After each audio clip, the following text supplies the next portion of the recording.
నమస్తే, welcome to Leo. Pushpa versus game changer, మొత్తానికి ఎవరి గేమ్ చేంజ్ కాబోతుంది? దీన్ని ఇలా చూడాలా లేదా దిల్ రాజు వర్సెస్ మైత్రి మూవీ వేసి అనుకోవాలా? అయితే దీనిపై ఒక క్లారిటీ ఇవ్వడానికి మనతో పాటు సీనియర్ జర్నలిస్ట్ హేమసుందర్ గారు ఉన్నారు. వారిని అడిగి తెలుసుకుందాం. సార్ నమస్తే. నమస్తే అండి. ఈ పోటీని ఏ విధంగా చూడాలి?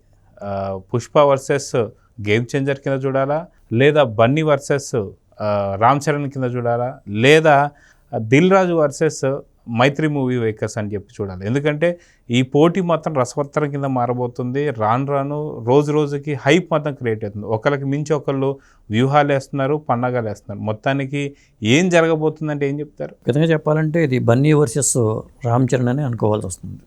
ఎందుకంటే చాలా దగ్గర పోలికలు ఉన్నాయి. ఈ సినిమా బడ్జెట్కిను గేమ్ చేంజర్ బడ్జెట్కి చాలా దగ్గరగా సంబంధాలు ఉన్నాయి.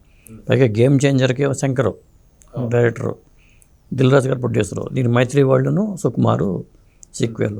ఇక్కడ ఏమవుతుందంటే మనకి ఎందుకు పోల్చుకోవాల్సి వస్తుందంటే రామ్ చరణ్కి సంబంధించిన ప్రోగ్రామ్ ఏమో లక్నోలో పెట్టారు. వాళ్ళు క్లోజ్డ్ ఆడిటోరియంలో పెట్టుకున్నారు. అది ఒక రేంజ్లో పెట్టుకుని వాళ్ళు సక్సెస్ అయ్యారు అక్కడ వరకు. వీళ్ళు పాట్నాలో పెట్టుకున్నారు. వాళ్ళు లక్నోలో పెట్టారా, వీళ్ళు పాట్నాలో పెట్టారా అనేది మనకి అర్థం కావట్లా. మరి నేను వచ్చిన జనం చూస్తే 25,000 పాసులు వాళ్ళు రిలీజ్ చేశారట. మరి వచ్చిన జనం 2 లక్షల మంది దాకా ఉంటారంటున్నారు. తొక్కిసలాట జరిగింది. మరి 25,000 మంది పాసులు వేస్తే ఇంతమంది ఎలా గ్యాదర్ చేశారు? ఎందుకంటే పవర్ స్టార్ పవన్ కళ్యాణ్ మహారాష్ట్ర ఎన్నికల ప్రచారంలో పాల్గొన్నప్పుడు భారీగా జనం వచ్చారు. అక్కడ నార్త్లో ఆయన ప్రభావం చూపించారు ఏంటనేది, పవర్ స్టార్ ఏంటంటే ఏంటనేది.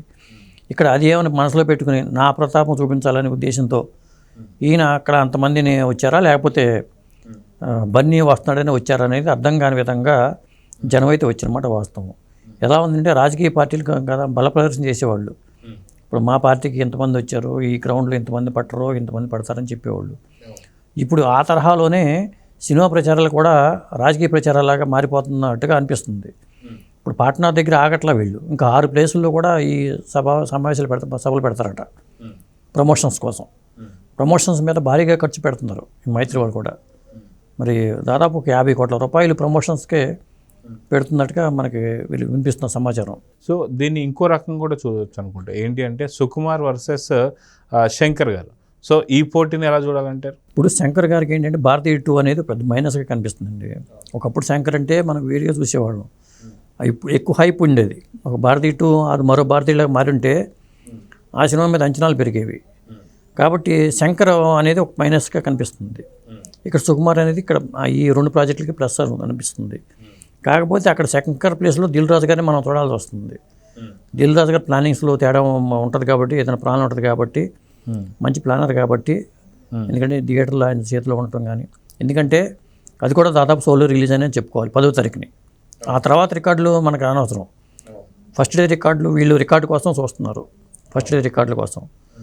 మరి వీళ్ళు దాదాపు 2025 కోట్లు కొట్టారనుకోండి, ట్రిపుల్ బ్రేక్ చేస్తుంది ఈ పుష్ప 2. మరి గేమ్ చేంజర్ ఏ రికార్డును బ్రేక్ చేస్తుంది ఫస్ట్ డే కలెక్షన్స్ పరంగా. పైగా అది సీజను, సంక్రాంతి సీజను 10వ తారీఖు సోలో ఆ సినిమా వస్తుంది సోలోగా. అంటే ఆ తర్వాత 12వ తారీఖు కానీ బాలయ్య బాబు డాకు మహారాజ్ రావట్లా. కాబట్టి దానికి కూడా ఫస్ట్ డే రికార్డుకి అవకాశం అయితే ఉంది.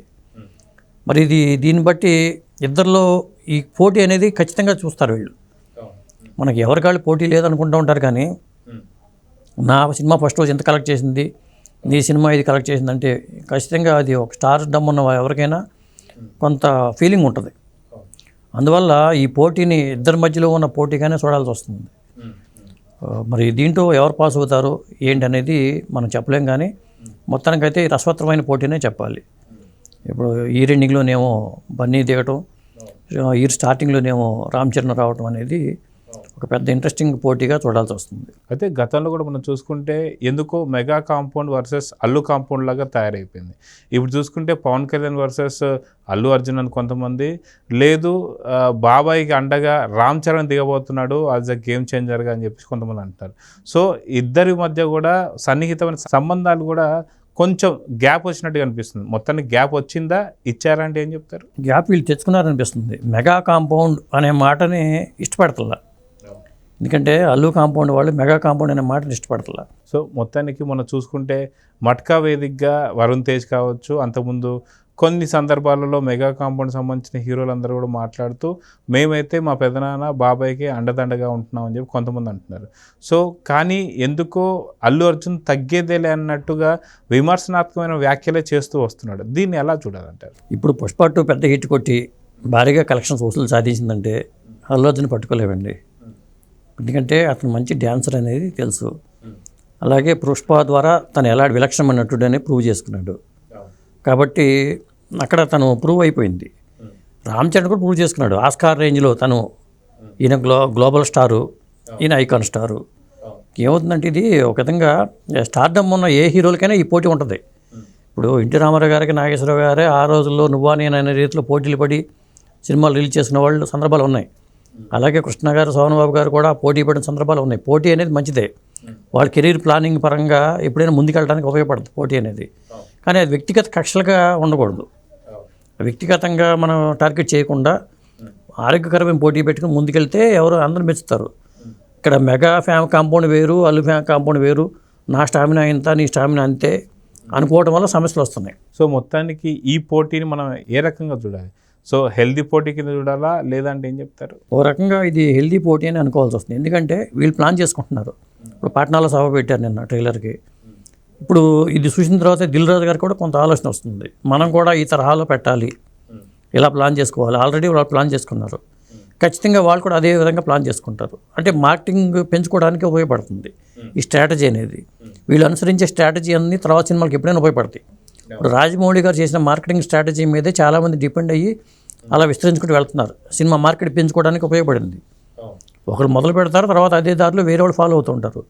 ఇప్పుడు బన్నీ మొదలుపెట్టిన ప్లాన్ అంతా ఖచ్చితంగా గేమ్ చేంజర్కి టైం ఉంది కాబట్టి ఖచ్చితంగా ఇంకా బెటర్గా తీసుకురావడానికి అవకాశం ఉంటుంది. ఒక విధంగా ముందుగా ఇప్పుడు బౌలింగ్ ముందు బ్యాటింగ్ చేయాలా బౌలింగ్ చేయాలన్న మీద ఎలా అయితే ఉంటామో ఇప్పుడు అవకాశం వీళ్ళ చేతికి వచ్చింది. దీన్ని బట్టి వాళ్ళు ప్లాన్ చేసుకోవడానికి మంచి అవకాశం దొరుకుతుంది. కాబట్టి ఈ పోటీని అలా చూసుకుని ఆరోగ్యకరమైన పోటీగానే, ఎక్కువ గేమ్ చేంజర్ కూడా ఎక్కువ రాబట్టుకోవడానికి అవకాశం ఉన్న పోటీగానే చూడాలి తప్ప వ్యక్తిగతంగా మనం చూడటం మంచిది కాదు. అయితే ఈ రెండు సినిమాలు కూడా ఏది గెలిచిందని చూడాలి అంటే సంక్రాంతి వేదిక అనుకోవచ్చా? అంతే, సంక్రాంతి వెళ్ళే తర్వాతే మనం చెప్తాం. ఈ మధ్యలో వీళ్ళ పోటీ అనుకోవాలి. మధ్యలో డాకు మహారాజ్ వచ్చి ఆయన కొలగొడతాడా చెప్పలేము కూడా. సో చూద్దాం సార్. ఖచ్చితంగా సంక్రాంతికి ముందు పుష్ప 2, సంక్రాంతికి ముందుగా అంటే మరి ఒక 2 రోజుల ముందే రాబోతున్నట్టు గేమ్ చేంజర్. మొత్తానికి ఈ ఫలితాలు మాత్రం సంక్రాంతికి సంబంధించి ఈ పందాల్లో ఎవరు గెలుస్తారో చూద్దాం మరి. నమస్తే. నమస్తే అండి.